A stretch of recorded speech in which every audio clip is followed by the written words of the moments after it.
እንግዲህ ቀጣዩን ክፍል ይዘን መተናል። ሰብስክራይብ፣ ሼር፣ ላይክ በማድረግ ጀምሩ። የቅድም ወታደሮች ጉዞ ጀምረዋሉ። እዚች ጋር ምን አያችሁ? እና እዚች ጋር ያስቆማሉ። ኬላ ላይ ፍተሻ ይጀምራሉ። ከዛ ፍተሻ ጀምሩ ማለት ነው። የሆነ ሰው ከኋላ ቅሎያ፣ ይሄ ደግሞ ሹፌሩ ጥጋበኛ ነው። ከዛ ልክ እንትኑን ፍተሻ ዝቅ ሲል ምን ያደርጋል? ለመፈተሽ ዝቅ ሲል ሽጉጡን ያወጣል። ሲያወጣ በሩን ሲከፍት ያኛው ከኋላ ይወጣና ግንባሩን ውሰዳ። በቃ ይሄን ነው በቃ መስጠት። ላጥ የፈጠነ ወዲያ ሳትል በቃ አውቶማቲካሊ መውሰድ፣ መሸኘት። አጉል ጥጋ የሚሉ ሰዎች ይሄ ነው በቃ አሁን ጀመረ። በሱ ኬዝ ጦርነት መንገድ ላይ እርስ በርስ መጋደል መጣ።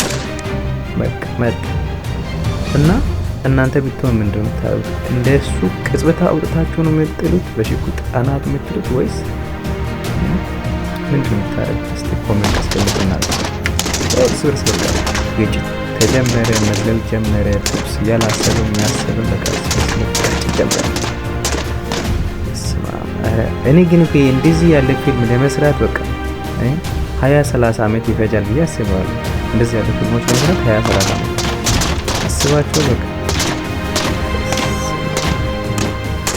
ምን አለበት እኔ እንደዚህ ለመስራት እድል ባገኝ። በቃ ሲል እንደዚህ ያለ ቪዲዮ ለመስራት እድል ባገኘው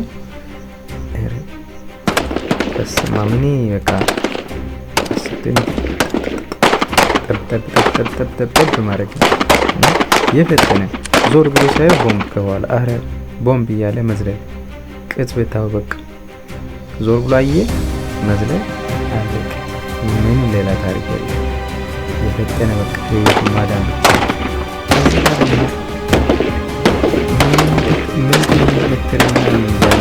በጣም ከዚህ በቃ ቦምብ አሁንም ቦምብ ነው አመጣ